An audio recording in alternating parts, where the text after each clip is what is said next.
आणि ते म्हणतात ना की भेटतील जीवनामध्ये खूप, जे म्हणतील तुझ्यात दम नाही, पण त्यांना एकच सांगायचं आहे की हे बघ रस्ता संपला पण मी नाही.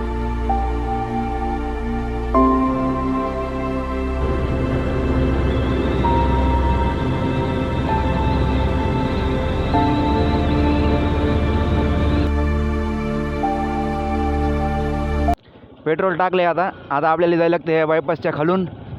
इथून वरून बायपास चालला NH52 आणि ह्या रस्त्याने आपल्याला जायचं आहे. इकडल्या साईडला गाव आहे, ते नाव हे सामनापूर, आणि थोडं पुढे गेल्यावर कोलरवाडी हे गाव आहे. दोन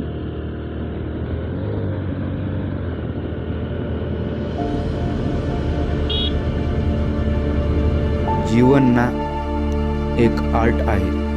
तुम्ही जितकं जास्त त्यात जगतात तितकं जास्त तुम्ही शिकता. आणि सगळ्यात मोठा कलाकार तोच आहे जो ह्या कलाला शिकला, ज्याने हे आर्ट मध्ये मास्टरी केली.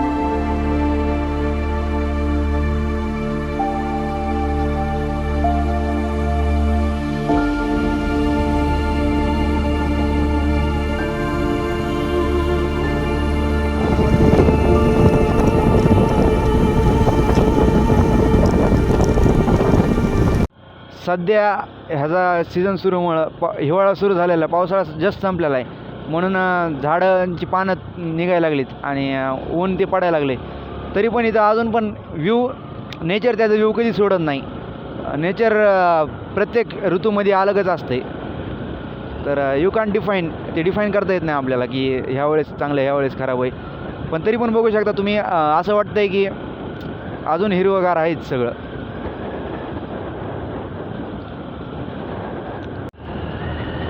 तर सध्या शेतांमध्ये बाजरी ज्वारी ते लावलेली, म्हणून जास्त काही हे नाही.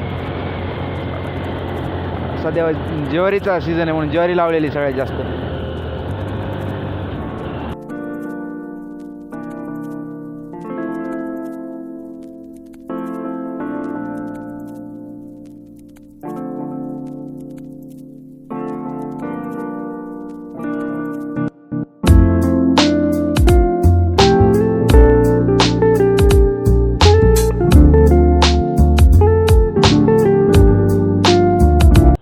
सो आत्ता जस्ट इमामपूर क्रॉस केलेला आहे आणि आपली राईड 7 किलोमीटरच्या आसपास राईड कंप्लीट झाली. तर अजून चालूच राईड. बघूत किती वेळ लागतो आपल्याला तिथं जायला.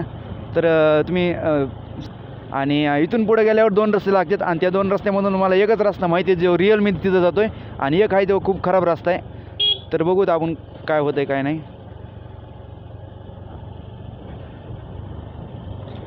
इथून पुढे गेल्यावर एक डायव्हर्जन आहे, त्या डायव्हर्जनला तिथं डिसिजन घ्यायला लागते कुणकुण जायचं आहे. तर दोन्हीकडून पण ऑफ रोड, तगडावाला ऑफ रोड आहे दोन्हीकडून पण.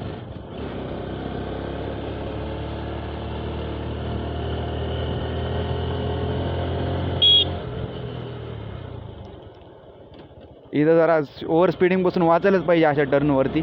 जर एक्सपिरियन्स असला तरच स्पीडमध्ये गाडी चालवायला मी प्रिफर करीन. तर हे आहे ते डायव्हर्जन. आता इथून आपल्याला 2 रस्ते येतात, एक ऑफ रोड आणि एक साधा रस्ता. सो तर आता इथं पोहोचलो आपण, आणि इथं गेल्यावरती 2 रस्ते, तिथं डायव्हर्जन आहे एक आय थिंक, आणि ह्या डायव्हर्जनपासून आपल्याला एक इकडल्या साईडला एक रस्ता आहे समजा. आणि हा रस्ता प्रॉपर तुम्ही इथं जर आलात तर चुकू शकतात, कारण की हे मागचा रस्ता आहे तो खूप ऑफ रोड आहे आणि ते तुम्ही कुठं जाताना तर भटकंती होऊ शकते त्या रस्त्याने. पण ह्या रस्त्याने नाही होणार, म्हणून मी तुम्हाला प्रिफर करीन की उजव्या साईडचा, राईट हँड साईडचा रस्ता कधी पण चूज करा इकडं आल्यावर. तर इथं तुम्हाला पाटी पण दिसन ज्यावर नेकनूर लिहिलेलं आहे 9 किलोमीटर. म्हणजे ह्या रस्त्याने गेल्यावरती नेकनूर 9 किलोमीटर आहे, आणि नेकनूरपासून चाकरवाडी 10 किलोमीटरच्या आसपास आहे.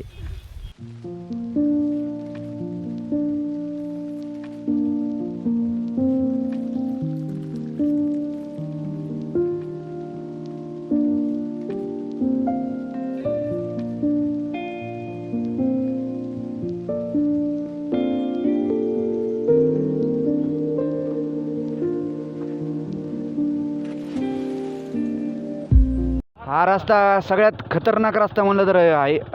पूर्ण ऑफ रोड आहे आणि निवण डांबर पुन्हा या रस्त्यावर काय टाकलेलं तसलं काही. तर एक्झॅक्ट हाच रस्ता आहे, इथून जायला लागते आपल्याला. तर पूर्ण जंगलमधून जाण्यासारखी फिलिंग येते एखाद्या उत्तराखंड तिकडं जाण्यासारखं. इथून सगळ्यात जास्त म्हणजे रस्ता चुकू शकता नाही तुम्ही. जर खालच्या रस्त्याने गेलात तर रस्ता चुकन, पण इथं आल्यावर पण अवघडच आहे. तरी आता त्यांनी थोडा बेटर केला आहे रस्ता. आणि जेव्हा रेनी सीझन असतं तेव्हा इथं पाणी पण येते सगळ्यात जास्त, आणि तेव्हा इव्हन टफ होतं आहे सगळ्यात जास्त गाडी चालवायला. सोप्या रस्त्यावर तर सगळे जातात, पण ज्याला काही एक्स्ट्रा ऑर्डिनरी पाहिजे असेल त्यांनी रस्त्याची पर्वा नाही करायला पाहिजे.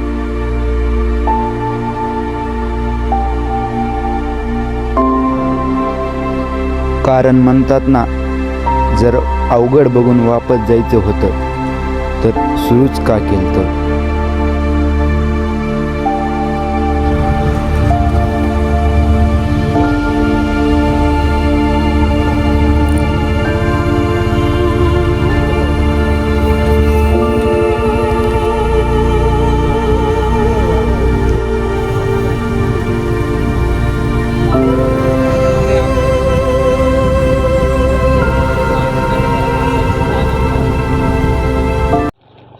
सगळ्या म्हणजे ऑफरोड हे 3 किलोमीटरपासून असाच आहे रस्ता पूर्ण. आणि इथंच बिबट्या ते आलेले तर जे म्हणतो बीडमध्ये आपल्या महाराष्ट्रामध्ये बिबट्या जास्त हे झाली.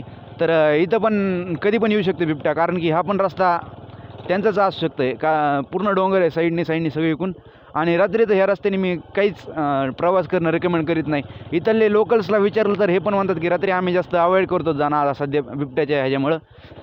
काही इथं लोकल्स माझे मित्र आहेत तर त्यांना मी विचारलं. तर इथून 1 किलोमीटरमध्ये गेल्यानंतर एक वाघदारा नावाचं लोकेशन आहे. देवाचा मठ आहे का काहीतरी तिथं. तर आपल्याला तिथं पण नंतर व्लॉग बनवायला जायचं आहे.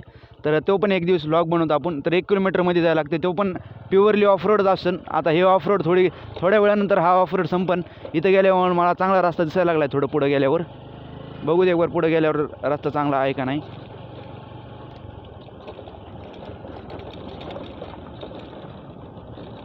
सो तर फायनली चांगला रस्ता आला आहे. जरा चांगला रस्ता आला आहे, कारण की महाग तर पूर्ण ऑफ रोडच होता.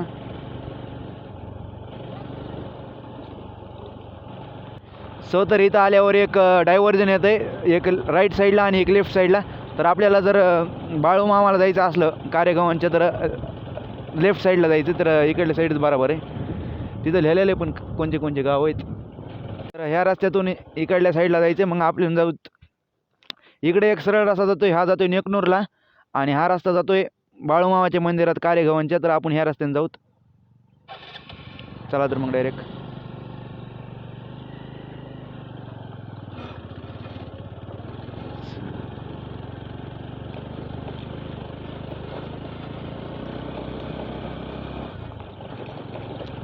सो तर इथं जायचं असलं तर एक देवीचं मंदिर आहे. त्या देवीच्या मंदिरापासून लेफ्ट साईडला यायचं डाव्या बाजूला.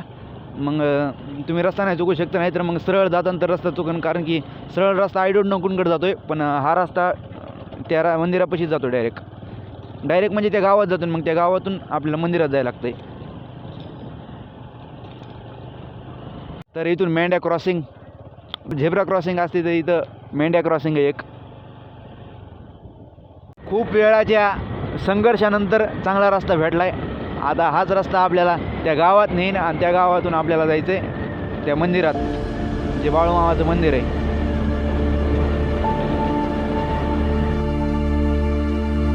जसं खराब दिवसानंतर चांगले दिवस येतात, तसंच खराब रस्त्यानंतर खूप वेळाने चांगला रस्ता आलता.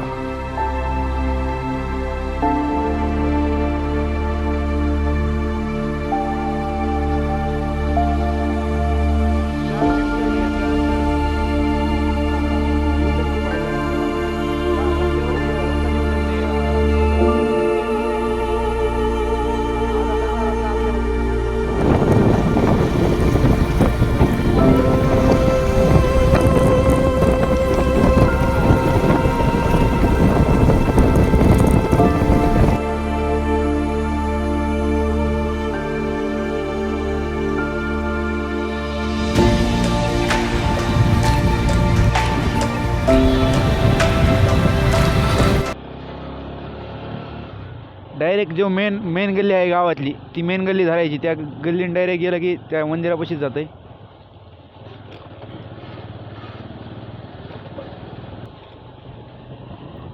आता इकडून लेफ्ट साईडला पुन्हा जितकं येईन तितकं आपण जास्त लेफ्ट टर्न जास्त घ्यायचेत. तर आपण आता ह्या गावाच्या हळूहळू बाहेर निघायला लागलोत.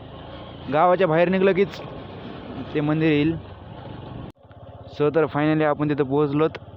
इथं गाडी पार्क करू द्या एका जागेला. इथं करू गाडी पार्क.